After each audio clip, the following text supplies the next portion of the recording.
So this is such an interesting place. I'm in a tuk-tuk, came right to pick me up at my place. He's going to scoot me around for a couple of hours.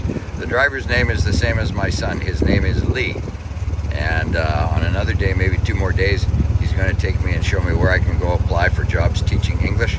But right now we're going to head just for a couple-hour tour of Cambodia. Thanks for sticking around, and I hope you enjoy this. So we've been in the tuk-tuk for only about 1 minute. If I want to take the tuk-tuk from where I'm staying at the Q Bungalows to the crab market, which is just in front of us, which we saw yesterday, that would be about $1, maybe $1.50. I'll just sort of show you some of the highlights. Now, little words of interest. I didn't know my way around here, so to get to Kep from the airport cost me about $60 US. I just found out I can do it from where I am staying, go all the way out to the airport for $12. Live and learn. And if you're enjoying this, please like, share, and subscribe, and hit the hype button. Thanks. Helps me make more videos in the future. Yeah, today is Sunday. A lot of travelers, like especially Cambodian people, come from the cities and provinces here to enjoy eating fresh seafood here. Crab. Excellent. Thank you so much. Crab in Cambodia. And please tell me your name. Ross. I am Ross. Ross, and this is his brother Lee. So we're gonna have some fun. Here's the police. They're gonna let us by here. Everybody's just waving and happy here. So it's gonna be busy here today. Have some fun. This is a bunch more crowded than it was yesterday when I came down here. The video that I put out about me going to, here's the same restaurants that I went by. So we're gonna go down to the end of these, and then I believe another kilometer or so at the end of this, we're going to be at the Kep beach. I'll probably ask them to stop for a minute or two. I think I'm going to take these guys out for some noodles today. We'll see. So we're at the beach already, and Ross told me that this is a good place for coming to see the sunset. Just off there, there's an island. You can't really see it because of the trees. It's called Rabbit Island, and it's about $6 or $7. I'm going to take a boat out there in another day or two.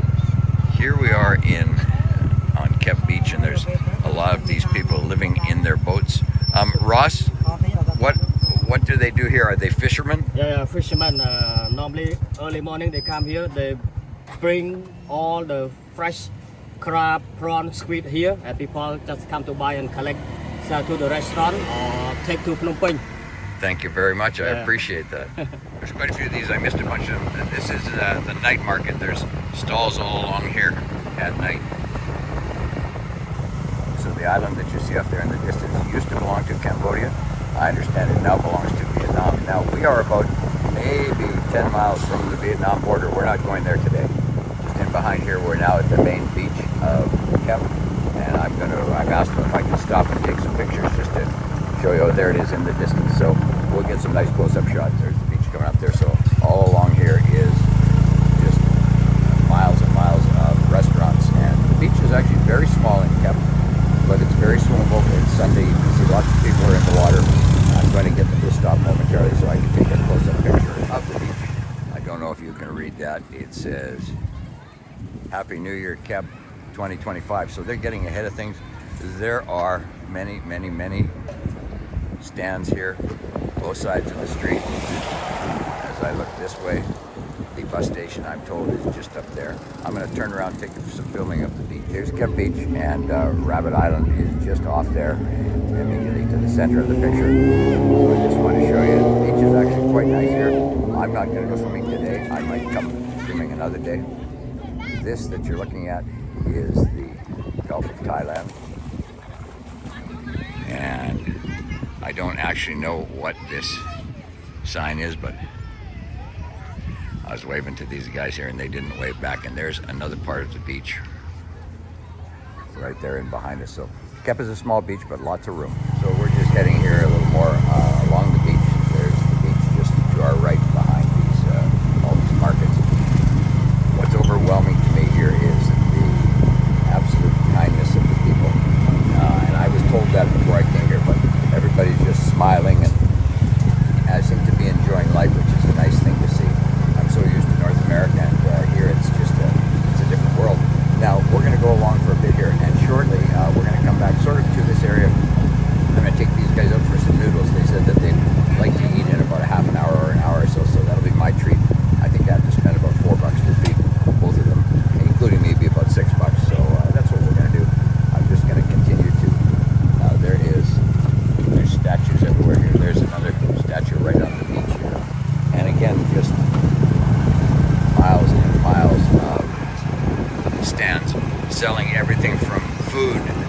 clothing to, I don't know what they sell, but it looks like they got a little bit of everything. You can get beer here. There's lots of stands. You just stop and have yourself a beer. They're in between 50 cents and $1. They think of everything here. There's a whole bunch of hammocks here, so visitors that come, you just come and relax in a hammock here, sitting by the ocean. This goes on, the hammocks go on for, I'm going to say 1 or 2 kilometers.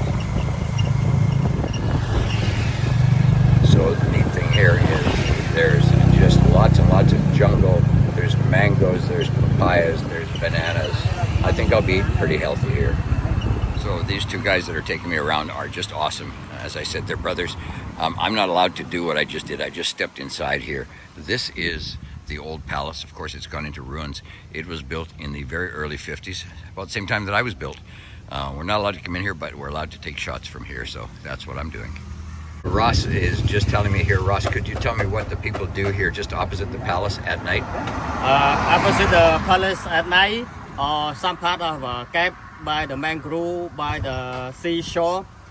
In the night time, they do fishing. They do harpoon to catch the shrimp, the squid, or sometimes they do the net to get the crab. And that's they do that right off the shore here? Yeah, right here. Well, thank you. This is certainly a wonderful ride. I'm getting a lot of good information. Thank you.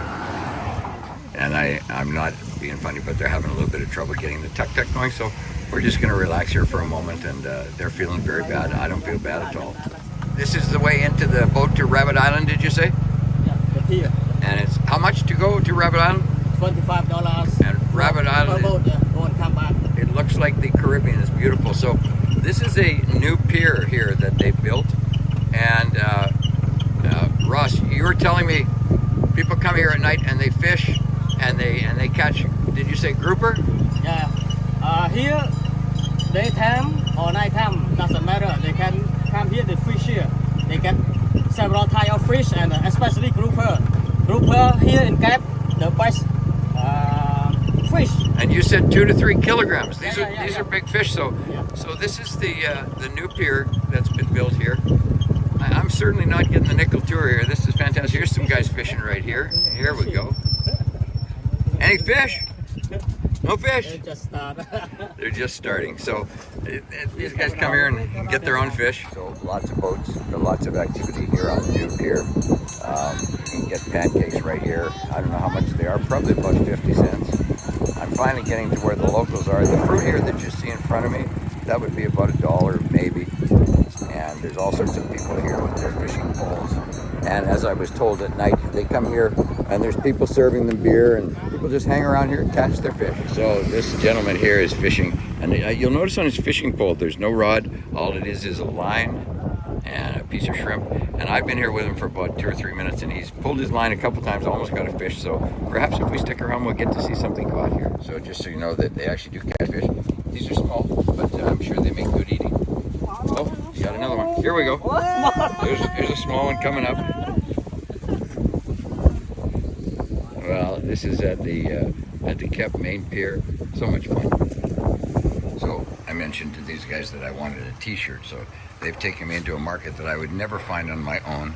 It's funny, a lot of places in Mexico you'd go, maybe come in here, maybe not, but there's just a little bit of everything. And this is another market area that we've come to. So we found what I wanted. I wanted a t-shirt with Cambodia on it. These are like $5. Unfortunately, we're in a very small person country, and they don't have any in my size, which is XL. These are all like mediums and that. So somewhere else maybe. So this area in here is called the Saltfield Community. It might be an area where I'd like to live, and little houses. He said $200 per month. And there's lots and lots of these are old salt fields, and actually the beach is just in behind there, maybe half a mile. Okay, so in behind these houses there's a bunch of rice fields. We are heading to a pepper farm, and I asked these guys, I said, hey, there's all the rice drying right there. There we go. And I didn't know what was going on there, but that's what's happening. They dry it out front of their houses. At this pepper farm, I said, is it spicy? And he said, oh, just get the green peppers. So we'll see how I feel. These are more rice fields right here, the light colored stuff that you see there. to have very much, but everybody's got enough. It's really an interesting place to see. The rice fields go on for a long distance there.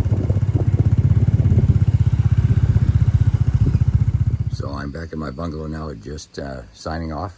Gonna go down and have something to eat after spending the day on the Tuk-Tuk. Thanks for joining me today, and I hope you're enjoying your travels here in Cambodia.